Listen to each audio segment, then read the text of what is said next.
se encontraram, para glorificar o nome do Senhor. A palavra de Deus diz assim: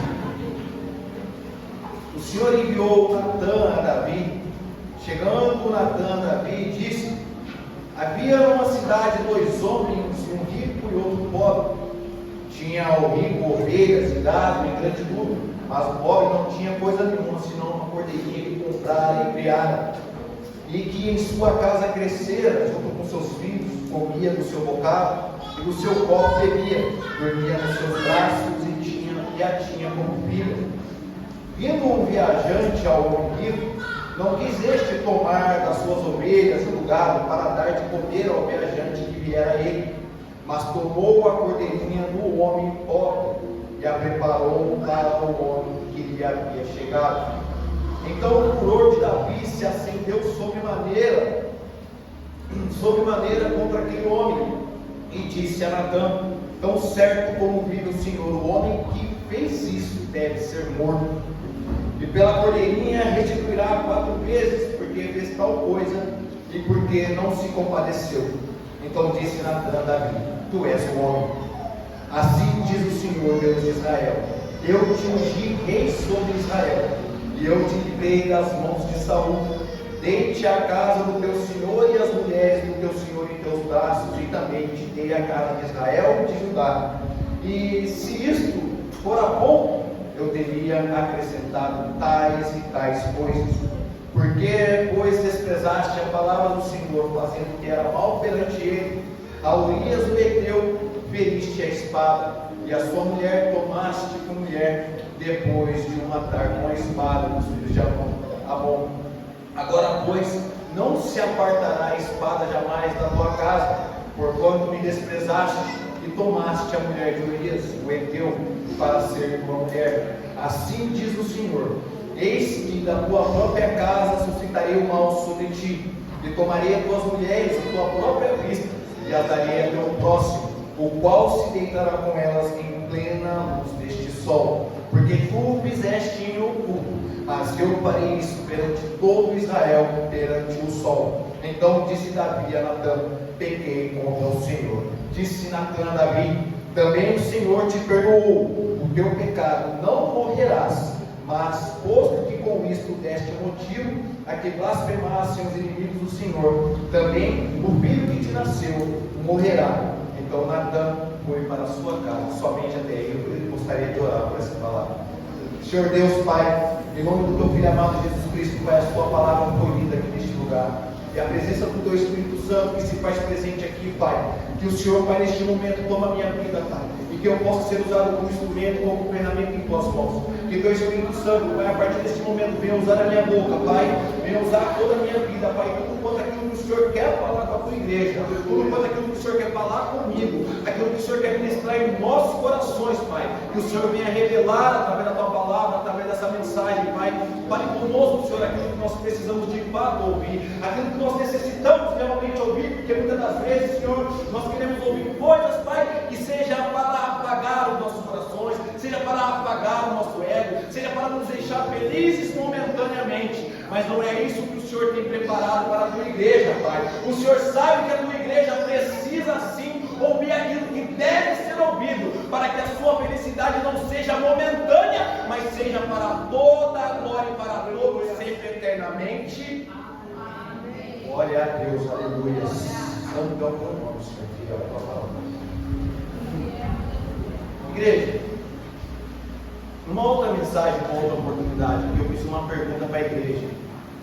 E eu perguntei sobre qual é a função do profeta. A igreja lembra? Sim. Qual é a função do profeta? Qual é a função do profeta? E ele tem que falar então a função do profeta é falar a verdade. Davi, ele tinha cometido um erro.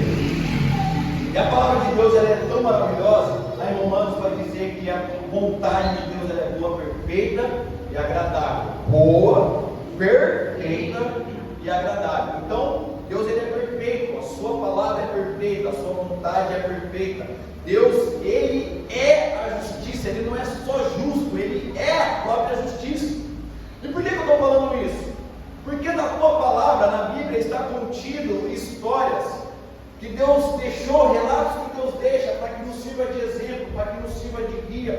sirva não somente de norte, mas que sirva de manual de instrução para que nós possamos viver a boa, perfeita e agradável vontade de Deus. Onde você quer chegar com isso aí, pregador? Porque Davi, eu gosto de falar sobre Davi, porque quantas vezes eu ouvi pessoas que não têm tanta intimidade assim com a palavra de Deus, pessoas que acham que conhecem a Deus, porque ouviu alguns versículos em TikTok, sei lá, mas que não tem o hábito de ler a palavra de Deus, que não tem o hábito de conversar com Deus, de dobrar os seus joelhos e ver o que Deus realmente quer falar com ele. Sabe, gente, a gente tem que ter esse hábito de falar com Deus, porque somente assim, ouvindo, lendo a tua palavra e dobrando os joelhos para ter um diálogo com ele, é que realmente nós vamos passar a conhecer a Deus. E eu escuto relatos de pessoas, né, que pensam conhecer a Deus. Mas que Davi fez isso, e que Davi traiu, adulterou, e que Davi matou, e que Davi não sei o quê, e que Davi... Então as pessoas, elas querem justificar os erros que elas estão cometendo usando versículos isolados da Bíblia para que esses erros sejam compensados, sejam equiparados. É muito fácil eu falar dos erros de Davi, é muito fácil eu apontar os erros de Davi. Eu quero ver eu ter um coração como tinha Davi, um coração disposto a se arrepender do erro, um coração disposto a chegar diante de Deus e falar: Senhor, de fato eu errei, Senhor, de fato eu pequei, me perdoa, Senhor, porque eu não sou digno. E aí? Será que eu tenho esse coração? Será que eu tenho essa mesma disposição que Davi tem? Porque é muito fácil eu querer viver o que Davi viveu, é muito fácil eu querer viver o que Elias viveu, é muito fácil eu querer viver o que Eliseu viveu, mas passar o que Eliseu passou, passar o que Elias passou, passar o que Davi passou, você quer passar? É muito fácil falar do propósito que os outros estão vivendo quando a gente não suporta o processo que ele suportou. Então eu gosto de falar de Davi porque Davi cometeu erros. E Deus não passou a mão na cabeça de Davi e ocultou os erros de Davi, não. Deus deixou bem claro, bem especificado, bem na mostra para que nós vêssemos os erros que Davi cometeu. A palavra de Deus é perfeita, Deus é perfeito, Ele é justo, jamais Deus vai ocultar aquilo que você está fazendo só porque você se acha um filho de Deus. E se por acaso, meus irmãos, se por miséria você está cometendo erro, você está cometendo pecado e não está vendo cobrança sobre ti, meu amigo, eu ligaria o sinal vermelho aí, não ligaria nem o amarelo de atenção. Já acendia aí a luz vermelha de perigo. Porque a palavra de Deus me diz que o pai corrige o filho que ama. Então, se Deus não me corrige, se Deus não está me corrigindo, ainda que eu esteja cometendo erro, é sinal de que Deus não me ama mais? Não, é afastei tanto dele que não daria para sentir mais o amor dele. Você está entendendo? Calma aí, eu vou voltar para você entender. Deus não me ama mais? Não! Eu me afastei tanto dele que eu não mais consigo sentir o amor dele, porque nada me separará do amor de Deus, nem o pecado, nem a tristeza, nem a doença, nem as profundezas, nem a altura, a distância, nada pode te afastar do amor de Deus. Mas o teu pecado, o meu pecado, o teu erro, mas um abismo. Aleluia! Aí não é que você não é mais amado por Deus, é que você está tão longe, você está tão distante que não está mais conseguindo sentir o amor de Deus. Eita Deus. Aleluia! Misericórdia. É triste a gente se afastar ao ponto de não conseguir mais sentir a misericórdia de Deus. A gente se afastar ao ponto de não mais conseguir sentir o amor de Deus. Mas Davi cometia erros, cometia falhas, e a palavra me diz que ele era um homem eleito segundo o coração de Deus, um homem escolhido segundo a vontade do coração de Deus. Por quê? Vamos para o texto. Vamos lá para o texto, versículo de número 4. Vindo um viajante ao homem rico, não quis este tomar das suas ovelhas e do gado para dar de comer ao viajante que viera a ele, mas tomou a cordeirinha do homem pobre e a preparou para o homem que lhe havia chegado. Então, olha o que diz a palavra. Então o furor de Davi se acendeu sobremaneira contra aquele homem e disse a Natã: tão certo como vive o Senhor, o homem que fez isso deve ser morto. Olha aí a justiça. A justiça estava implantada no coração de Davi. Davi era tão justo que ele não queria saber quem era o homem. Ele queria que fosse bem a justiça. Aí o profeta olha para Davi e fala: Davi, esse homem é você. O cara que cometeu tal atrocidade é você. Você tem noção? Meu irmão, aonde entra a questão do profeta? O profeta tem que chegar diante do rei. Então o profeta ele tem que usar a abordagem. Mas como que eu vou chegar lá, Deus? Cara, é rei, ele é rei. Ele é rei, tem poder sobre a minha vida. Deus criou e constituiu ele rei. Como que eu vou chegar lá, Senhor? Ó, você vai chegar lá e você vai contar uma história para o rei. Você vai contar uma história para o rei. E quando ele entender a história, eu conheço o meu servo. Eu conheço o coração de Davi. A justiça vai arder no coração dele. O sentimento de justiça vai arder no coração dele ao ponto dele falar que digno de morte é tal homem.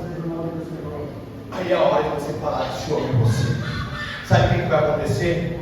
O que aconteceu? Davi prostrou o joelho e falou: pequei contra o Senhor. Davi ele não falou: nossa, Natan, eu errei perante você. Nossa, Natan, eu errei diante dos teus olhos. Ninguém sabia o que Davi tinha feito. E Deus continua dizendo através do profeta: você fez em oculto, mas aos olhos de todo eu farei. Meu irmão, meu amigo, minha irmã, para com a bobagem de achar que aquilo que você faz em oculto dos homens está oculto aos olhos de Deus. É mais fácil você dobrar o seu joelho e conversar com o Pai e expor as suas limitações, as suas fraquezas, do que ficar achando que Deus não está vendo, porque o irmão L, o irmão X, o irmão João não está vendo, porque o pastor X, o pastor B não está vendo, meu irmão. Isso é um erro. Os olhos de Deus estão contemplando os bons e os maus em tudo que está debaixo desse sol, meu querido. Não há nada que passa despercebido aos olhos de Deus. Nada. Eu estava conversando com o irmão evangelista Marcos no final de um dos cultos, e aí a gente conversando, trocamos umas meia dúzia de palavras, e ele falou para mim assim, falou: pastor, gostei muito da mensagem que você trouxe na última vez, e eu tenho um tema de uma pregação do pastor. Eu falei: é mesmo, irmão? Ele falou: é. Aí ele falou para mim assim: bicicleta. Ele só falou isso para ele: bicicleta. Falei: é mesmo? Peguei. E hoje de manhã, na sexta-feira, o pastor falou comigo que eu traria uma mensagem. Acordei pela manhã, fui dormir ontem, na sexta, ontem fui dormir, e ali falando com Deus, falei com Deus na minha oração. E hoje pela manhã acordei, eu sentei no sofá da sala, olhei para minha esposa e falei assim: Deus ainda não me deu nada. E a preocupação vai vindo, né? Porque eu não tenho o costume de preparar a pregação, de fazer esboço, não. Falo: Senhor, eu leio a tua palavra. Eu sei o que está contido, tudo bem, eu não sei nada de cor, mas eu leio a tua palavra. Se o Senhor fala: ó, eu quero que você ministre Mateus 4, eu vou ministrar Mateus 4, eu sei que está lá em Mateus 4. Eu quero que você ministre João 6, 7, eu sei que está lá. Vai, me dá algo. E de manhã essa preocupação, eu ali cabisbaixo na sala, a minha esposa falou: vai ler a Bíblia, que está aqui, Mas aí Deus foi falando de mansinho, e uns dias atrás estava eu e ela falando a respeito de Samuel, 2 Samuel, eu estava lendo Samuel 2, eu ainda estou lendo Jeremias, falei com ela. Aí de manhã eu sentei lá fora, falei: Senhor, me dá algo. Aí Deus falou: eu já te dei, você não percebeu. Aí eu comecei a ler e lembrei do evangelista Marcos, quando ele me falou a questão da bicicleta. E o tema da mensagem é essa: a bicicleta. Por que bicicleta? Vamos voltar lá no versículo 11. Está aí na mesma página que a gente leu aí. Versículo 11. A palavra de Deus vai dizer assim, ainda em 2 Samuel, capítulo de número 11. Decorrido um ano, no tempo em que os reis costumavam sair para a guerra, enviou Davi a Joabe e seus servos com ele, e a todo Israel, que destruíram os filhos de Amon, e sitiaram Rabá. Porém Davi ficou em Jerusalém. Uma tarde levantou-se Davi do seu leito, e andava passeando no terraço da casa de Israel, na casa real. Daí viu uma mulher que estava tomando banho, era ela muito formosa. Ao perigo.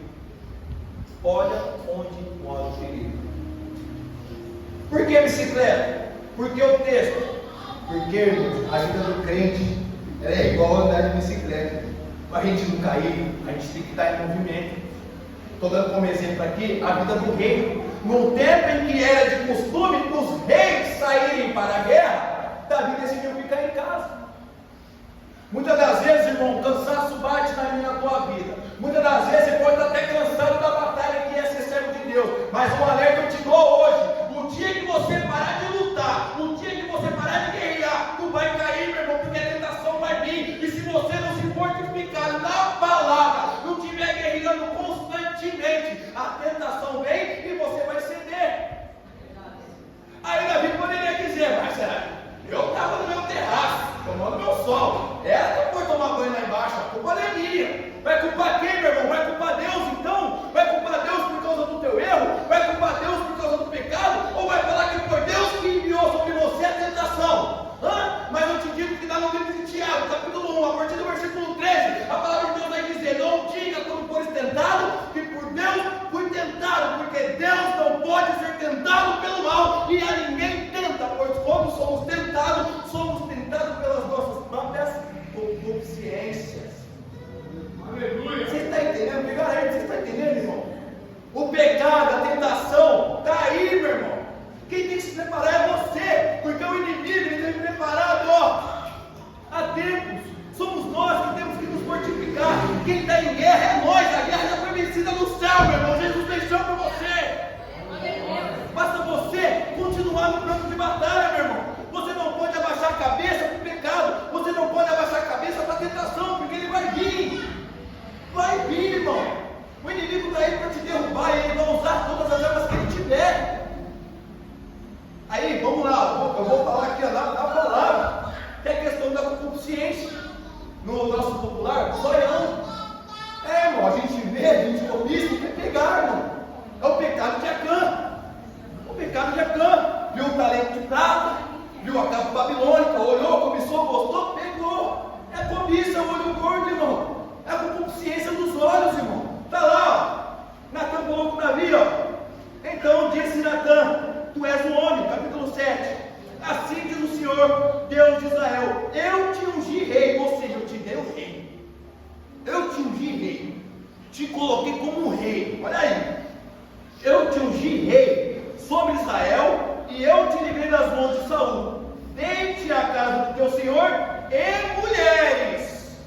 Não era uma só mulher que Davi tinha. Aí o profeta continua dizendo: e se caso não lhe fosse suficiente, te acrescentaria tal e tal coisa, ou seja, te daria mais reino, te daria mais mulheres, era só pedir. Muitas das vezes, irmão, nós ficamos de olho na grama do vizinho achando que ela é mais verde, mas de fato é, só porque a gente fica tão pressionado com a grama do vizinho, e nós esquecemos de cuidar da nossa. Eita Deus, aleluia! Para de se preocupar com o jardim do vizinho e começa a cuidar do céu, que ele também vai por aí, meu irmão. Para de crescer os olhos no dinheiro dos outros e começa a cuidar daquilo que Deus está colocando na tua mão, irmão. Muitas das vezes nós não conseguimos dar conta dele que Deus está dando, porque ele fica de olho na coisa dos outros. Aí vem a tentação, aí vem o pecado. Ai Deus, mas essa tentação foi demais, você que está de olho nas coisas dos outros, irmão. Está nem aguentando cuidar daquilo que Deus está te colocando a responsabilidade, irmão. Está querendo pegar sarna para se coçar, como dizia minha mãe, procurando chifre e cabeça de cavalo. No momento que você está guerreando ali, ó, joelho dobrado, buscando a presença de Deus para se fortalecer, está preocupado em andar no terraço para tomar sol, meu irmão. Estamos em guerra. Entende, irmãos? Estamos em guerra. O tempo está se findando, as coisas, ó, está funilando. Não há tempo para dormir, irmão. Não há tempo para ficar preocupado com as coisas do mundo lá fora, não, irmão. Cuida do que Deus está te dando em casa, aleluia. Oh, glória.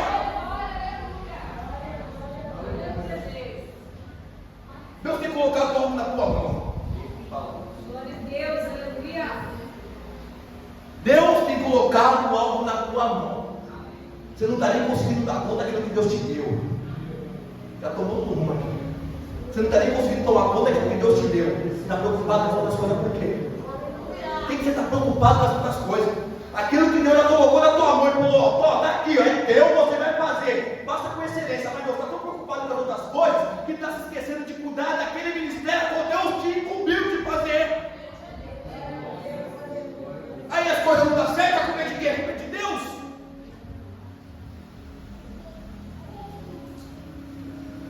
Mas esse pregador aí também só fala do Velho Testamento. Meu irmão, falando da atualidade. Se não fosse para me pregar o Antigo Testamento, o Velho Testamento aqui não estaria aqui na Bíblia.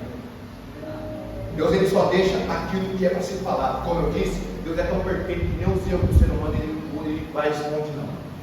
Ele mostra. Errou, falhou, mas eu corrigi.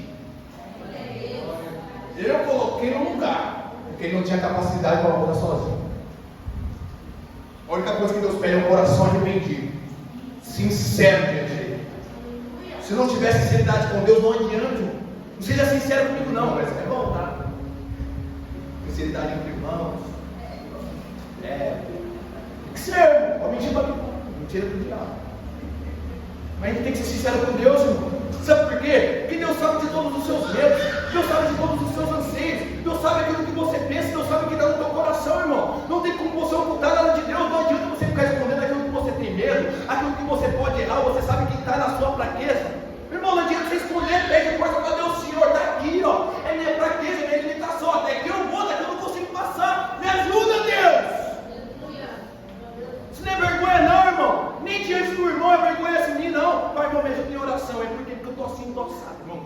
Está difícil, estou na prova, estou na luta, por quê? Essa e essa dificuldade. Chama o irmão de confiança para conversar. O irmão que você sabe que vai te ajudar, ele vai te mandar para a capela. Porque essa é a nossa função, irmão. Tiago nos ensina, olha, confesse seus pecados uns aos outros. Só que aí está aí que mora o perigo, né, irmão? Muitas das vezes eu vou conversar com o meu irmão, para falar para o meu irmão da minha fraqueza. Sabe o que o irmão vai fazer? Vai dar uma pipi.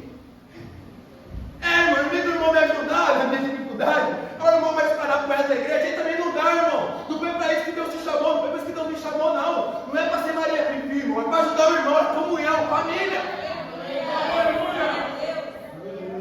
Todos aqui têm dificuldade, irmão. Ninguém está exímio a isso, não, irmão. Ninguém consegue escapar da dificuldade, da limitação, da fraqueza. Somos seres humanos. Não adianta eu querer bater no peito e falar que eu sou mais forte que você, porque Deus me dá a oportunidade de pregar. Não, irmão. Falar que eu sou mais forte, que isso? Sou mais bravo de todos aqui, irmão. Beber na fé ainda. Graças a Deus, louvo a Deus pela vida desse pastor na minha vida. Se não fosse ele, talvez eu nem estaria aqui, nem estaria pregando. Tenha paciência, soube me ouvir. Às vezes falta isso no meio da irmandade. A gente até tem um Natan para vir conversar, mas o irmão Davi não tem coragem de se abrir, porque se eu se abrir, nós não fomos chamados para atacar pedra, irmão. Está aqui, ó. Homem segundo o coração de Deus, eu vou falar, trabalho. A palavra de Deus vai dizer que Elias, o homem que orou, e Deus mandou fogo do céu, o homem que enfrentou 850 profetas de Baal e Azera, que depois correu em depressão, falou que era homem sujeito às mesmas paixões que eu e você. Não tem um ser humano na Bíblia que não teve dificuldade, irmão. Todos nós temos dificuldade. Sabe o que está faltando? Mais comunhão, mais ouvir, menos julgamento, irmão. Mateus 7 vai falar, não julgueis. Por quê? Para não ser julgado. Porque com a mesma medida que você julga, será julgado. Com a mesma medida que você mede, será medido. Porque repara, tu, no cisco que está no olho do teu irmão, não tira a trave que está no teu. Em resumo, é muito fácil você jogar pedra naquilo que está errando, e você não vê o tanto de... Meu Deus do céu.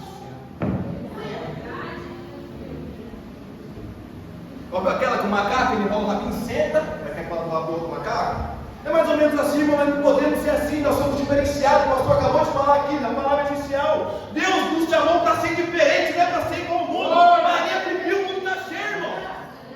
Parece que Deus nos deu a mensagem, já mudou tudo aqui, eu vou continuar. Não sou eu que mando aqui, é Ele. Eu estava pensando em trazer algo totalmente diferente, irmãos, mas Deus levou para esse caminho. Não sei o que está passando na sua vida. Eu não sei qual é a sua dificuldade. Eu não sei qual é a sua limitação. Eu sou sincero em falar que eu não tenho dificuldade de também falar sobre a mim. Sabe? Minha vida está aí para qualquer um que quiser sentar e conversar para me dizer. Sabe por quê? Vou repetir, porque eu sou ser humano, eu falho. Sabe? E quando eu consigo me abrir, quando eu consigo falar das minhas limitações, quando eu sento com o irmão e falo, aqui eu falo para qualquer um ouvir mesmo. Sabe por quê? Para que você entenda, para que você que está sentado aí, veja que quem sobe aqui é ser humano que nem você, irmão. Está sujeito às mesmas fraquezas que você está, irmão. Você não é de aço não, irmão. Você é carne, e a carne ela é fraca. Mas vigiai e orai, para que não caia em. Vigiai e orai para que não caia em. Porque a carne é fraca, mas o espírito é forte. Aquilo que Deus implantou em você, aquilo que Deus implantou em mim tem força. Cabe a mim você alimentar isso. Eu vou continuar nessa linha de raciocínio que Deus me deu.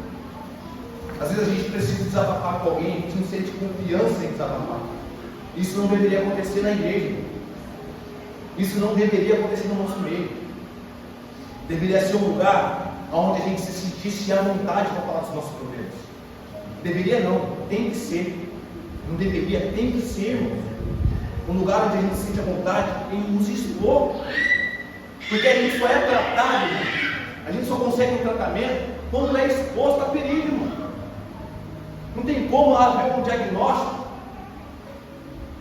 se a gente não expor a doença, irmão. E com o pecado é assim. Às vezes a gente está falhando, às vezes a gente está errando, a gente não quer expor nem diante de Deus, quanto mais diante dos homens, irmãos.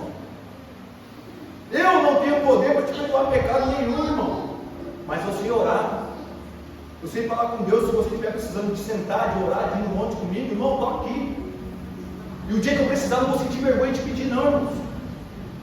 Não vou, sabe por quê? Porque eu sou pai, porque eu sou fraco, eu dependo de vocês, precisam orar por mim, irmãos. Aleluia. Oração, comunhão, isso fortalece a igreja. Laços. Somos um corpo.